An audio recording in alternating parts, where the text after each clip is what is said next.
বাংলাদেশ সেনাবাহিনীর প্রধান ওয়াকারুজ্জামান খুব ধীরে সুস্থে আস্তে আস্তে নিজের দেশের কন্ট্রোল হাতে নিচ্ছেন, খুব ধীরে ধীরে, এবং কোন রকম কাউকে কিছু উত্তেজনার মধ্যে না ফেলে, দেশকে উত্তেজনার মধ্যে না ফেলে খুব বুদ্ধিমত্তার সঙ্গে এই কাজটা করছেন।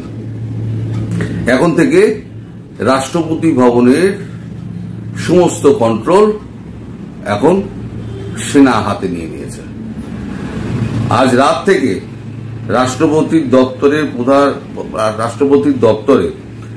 প্রধান উপদেষ্টা কিংবা কোনো উপদেষ্টার কাছ থেকে কোনো কাগজ যেতে পারবে না।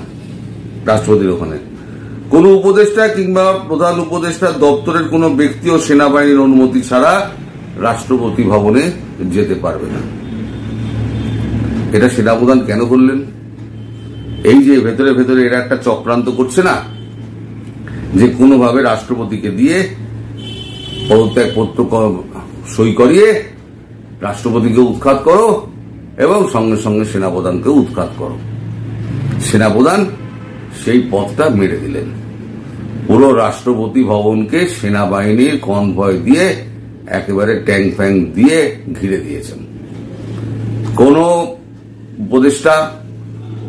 উপদেষ্টা প্রধান আপনাদের যিনি আছেন মোহাম্মদ ইউনুস, লম্বা চওড়া বাদ মেরে বেড়াচ্ছেন জাপানে গিয়ে। ঠিক কথায় পরে আসছি, জুতোটা কেমন খেয়েছে। তো যাই হোক, এখন সেইখানে ঘন ঘন মাঝে মাঝে গিয়ে উপদেষ্টাকে ধমকানো চমকানো হয়। চ্যাংড়া মাদর ফাদর গুলো আছে, সেগুলো গিয়ে তো আবার চমকায়। তো এই সমস্ত উপদেষ্টাদের টাইট দেওয়ার জন্য তিনি একেবারে ছক কষে এগোচ্ছেন।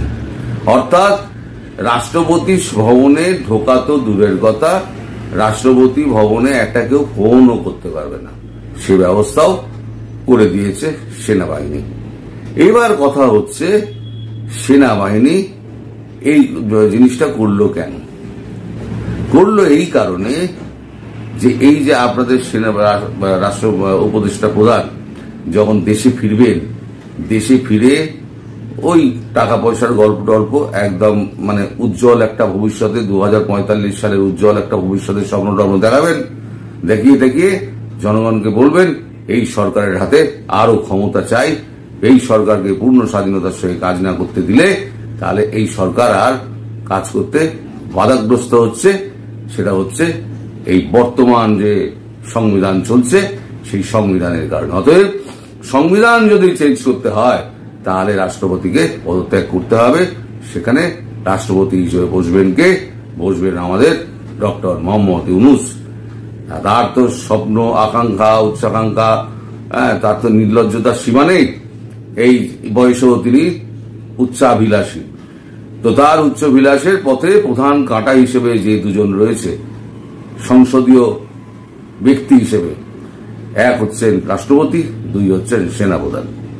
তাহলে এই দুজনকে না সরাতে পারলে তার ওই স্বপ্ন সফল হবে না। তিনি প্রাণত্যাগ করবেন, পদত্যাগ করবেন না।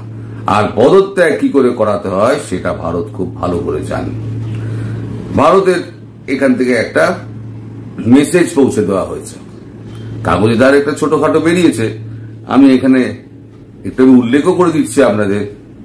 সেটা হচ্ছে দিল্লির দায় নেই, মানে বাংলাদেশে যা চলছে তার দায় পুরোপুরি ইউনুস দিল্লির ঘাড়ে চাপিয়ে দিয়েছে। তাই আমাদের কাগজে বেরিয়েছে দিল্লির দায় নেই। আমাদের প্রধানমন্ত্রী বলে দিয়েছেন পরিষ্কার যে সিঁদুর এখনো কিন্তু চলছে, অনগোয়িং প্রসেস। মুখটা শুধু পশ্চিম পাকিস্তানের থেকে পূর্ব পাকিস্তানে ঘুরতেও পারে, সুতরাং সাধু সাবধান। তো কি লেখা হচ্ছে? রবিবার প্রধান উপদেষ্টা ইউনুসের সঙ্গে বৈঠকের পর নাগরিক ঐক্যের সভাপতি মাহমুদুর রহমান বান্না জানিয়েছিলেন, প্রধান উপদেষ্টা বলেছেন জাতীয় আধিপত্যবাদের কারণে দেশ বড় সংকটের মধ্যে দিয়ে রয়েছে, এজন্য পুরো জাতিকে ঐক্যবদ্ধ থাকা দরকার বলে প্রধান উপদেষ্টা মনে করেছেন। সোমবারই বিষয়টি নিয়ে সাউথ ব্লকের প্রতিক্রিয়া জানতে চাওয়া হলে তখনকার মতো নিরুত্তর থাকে তারা। বস্তুত বৃহস্পতিবার টোকিওতে ইউনুস অশান্ত আন্তর্জাতিক পরিস্থিতির কথা বলতে গিয়ে সাম্প্রতিক ভারত পাক সংঘর্ষের কথা টেনে এনেছেন। তিনি বলেছেন, আমরা এক গভীর অনিশ্চিত সময় পার করছি। আমরা এমন একটি বিশ্বকে প্রত্যক্ষ করছি যেখানে শান্তি বিনষ্ট হচ্ছে, উত্তেজনা বাড়ছে এবং পারস্পরিক সহযোগিতা সব সময় নিশ্চিত থাকছে না। তারপরেই তিনি যোগ করেন, সম্প্রতি আমাদের দুই প্রতিবেশীর মধ্যে একটি সংক্ষিপ্ত এবং ব্যয়বহুল যুদ্ধ সংঘটিত হয়েছে।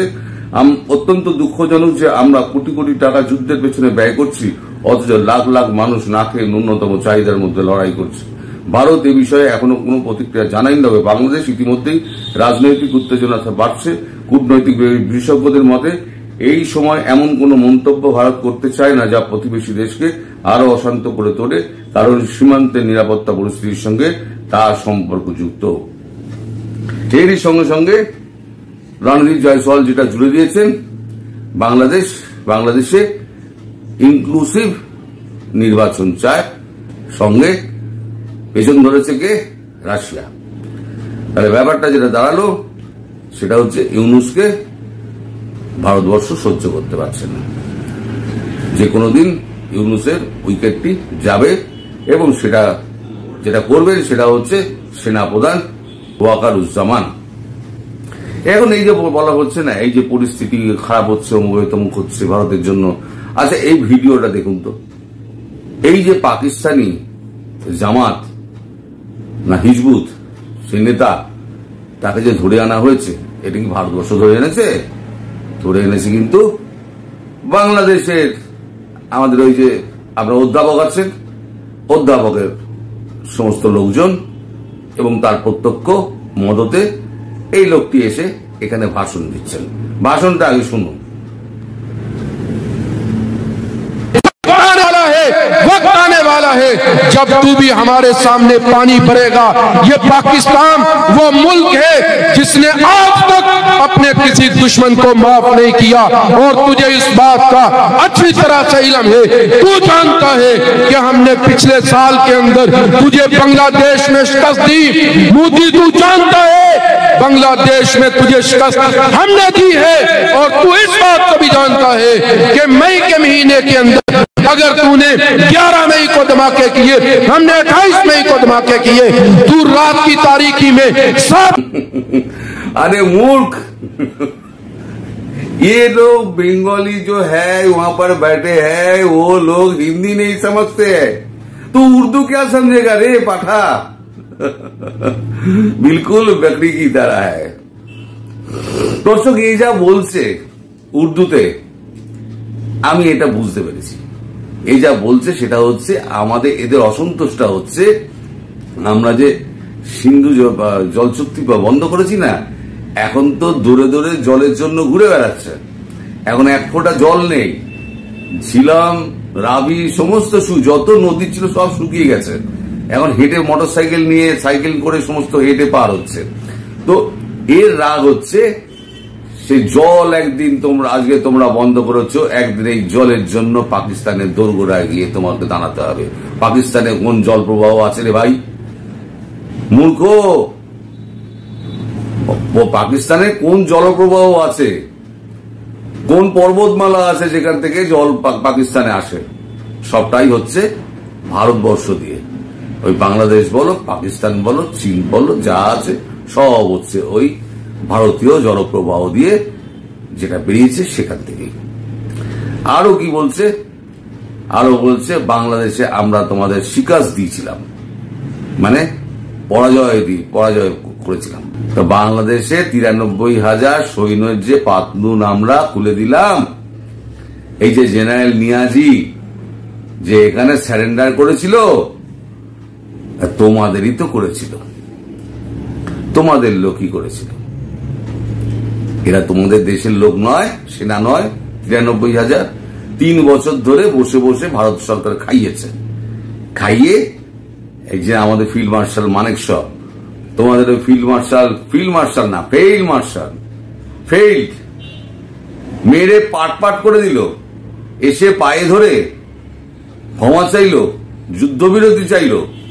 এখন বলছে আমরা 11 তারিখে গিয়ে ভারতবর্ষ ধ্বংস করে দিয়ে এসেছি। একটা ছবি তো দেখা রে ভাই, একটা ভিডিও তো দেখা, ভারতবর্ষের কোথাও একটা ধ্বংস হয়েছে একটা ভিডিও তো দেখা, শুধু মুখে মারিতাম চলত। এরা আপনাদের এখানে এসে এরা বক্তৃতা দিচ্ছে, তা এদেরকে কে ডেকে এনেছে? এদেরকে ভারতবর্ষ ডেকে এনেছে? তাহলে ভারতবর্ষই ডেকে আনে, তাহলে ভারতবর্ষই গালাগালি দিচ্ছে কেন? বাংলাদেশকে নাকি আবার স্বাধীন করে দেখিয়ে দেবে, ভালো কথা।